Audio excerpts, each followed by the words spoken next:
Have you ever stopped mid-takeoff and thought about what's actually happening? You're sitting inside a machine that weighs more than 500,000 kilograms. It starts rolling. The engines roar. The runway blurs. And then, somehow, it lifts into the sky and stays there for the next 10 or 15 hours. How? Today on Ordinary Things Deep History, we're breaking down exactly how airplanes fly. Not with shortcuts, not with myths, but with the real physics behind it. And once you see the full picture, every flight you take will feel different. Let's start with scale. Consider the Airbus A380. At maximum takeoff weight, it reaches about 575 metric tons. That's comparable to a freight train packed with cargo. Yet this aircraft climbs to 35,000 or even 40,000 feet and cruises around 560 miles per hour across entire oceans. It doesn't flap. It doesn't float like a balloon. It flies. And that ability is the result of more than a century of careful experimentation. Long before jet engines, humans tried to conquer the sky with balloons. But floating isn't flying. True flight requires control, the ability to climb, descend, turn, accelerate, and land safely. In the 1800s, Sir George Cayley made a critical breakthrough. He separated lift, thrust, and control into distinct concepts. He realized wings needed a specific shape. Not flat boards, but curved surfaces.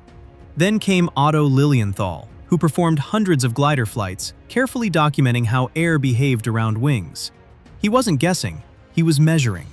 And in 1903, the Wright brothers achieved something revolutionary: controlled, powered flight in a heavier-than-air machine. The first flight lasted only 12 seconds. 12 seconds that rewrote human history. After that, development accelerated. World War I forced rapid improvements in engines and aerodynamics. Aircraft frames evolved from wood and fabric to metal structures. Designs became stronger, faster, and more efficient. In 1952, the de Havilland Comet introduced the jet age to commercial travel. In 1970, the Boeing 747 connected continents at a scale the world had never seen before. And decades later, aircraft like the A380 proved that even 500 tons of metal could move through the air smoothly and efficiently. But here's the part most people miss. Despite all that technological progress, the basic physics never changed. Flight is about balance. Every airplane in motion is governed by four forces: weight, gravity pulling it toward Earth; lift, generated by the wings acting upward; thrust, pushing it forward; drag, resisting that forward motion. When lift equals weight, altitude stays constant. When thrust equals drag, speed stays constant. If those forces are unbalanced, the aircraft accelerates, upward, downward, or forward. No mystery, just forces interacting in real time. Now let's answer the real question. Where does lift come from? A wing isn't flat. It has an airfoil shape, curved on top, flatter underneath. When the airplane moves forward, air splits at the leading edge and flows above and below the wing. Because of the wing's curvature and its slight tilt into the airflow, called the angle of attack, the air above accelerates. Pressure drops. Below the wing, pressure remains relatively higher. That pressure difference produces lift. But that's only half the story. The wing also deflects air downward. If you could freeze time and look behind the aircraft, you'd see the airflow tilted downward, something called downwash. And Newton's third law tells us something important. If the wing pushes air downward, the air pushes the wing upward with equal force. Bernoulli's principle explains the pressure difference. Newton explains the momentum change.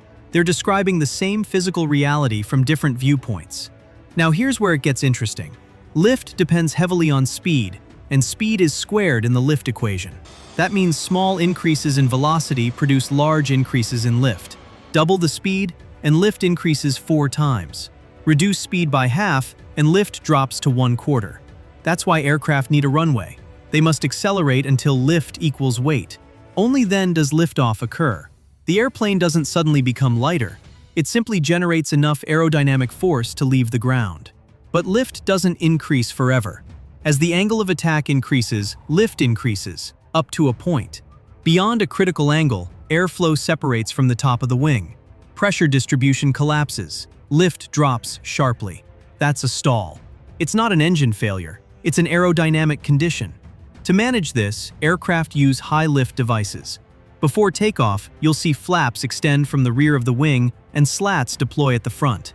These devices increase wing curvature and dramatically increase the lift coefficient. Slats also allow higher energy air to flow over the upper surface, keeping airflow attached at higher angles of attack. This delays stall and allows the airplane to fly safely at slower speeds. That's why takeoffs and landings look different from cruise.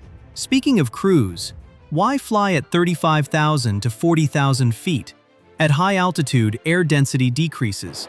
Lower density means lower drag. Lower drag means better fuel efficiency.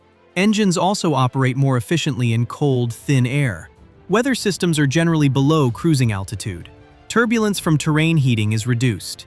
As fuel burns and the aircraft becomes lighter, pilots may perform a step climb, gradually ascending to maintain optimal efficiency. Now let's walk through takeoff. Before even entering the runway, pilots calculate key speeds. V1, decision speed. After this point, takeoff must continue, even if an engine fails. VR, rotation speed.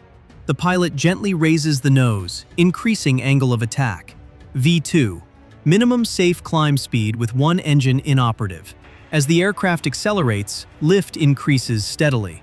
At first, the landing gear supports most of the weight, but as speed builds, aerodynamic lift carries more of the load. Eventually, lift equals weight. The normal force from the runway drops to zero. That's liftoff. Not a jump, not a leap, a transition. In cruise, forces settle into equilibrium. Lift equals weight. Thrust equals drag. The aircraft moves forward in a stable, balanced state. Descent is simply the reverse adjustment. Thrust is reduced. Lift becomes slightly less than weight. The airplane glides downward under control. Before landing, flaps extend again. Lift increases at lower speeds. As the aircraft approaches the runway, pilots perform the flare, gently raising the nose to reduce vertical speed. After touchdown, spoilers deploy to destroy lift. Thrust reversers redirect engine airflow forward. Brakes engage. Within seconds, a machine that crossed continents returns to Earth. Every takeoff feels dramatic. Every landing feels powerful. But none of it breaks the laws of physics. In fact, aviation works because it respects them completely. Lift, thrust, drag, weight, momentum, energy. Everything balanced. Everything calculated. And that's what makes it beautiful.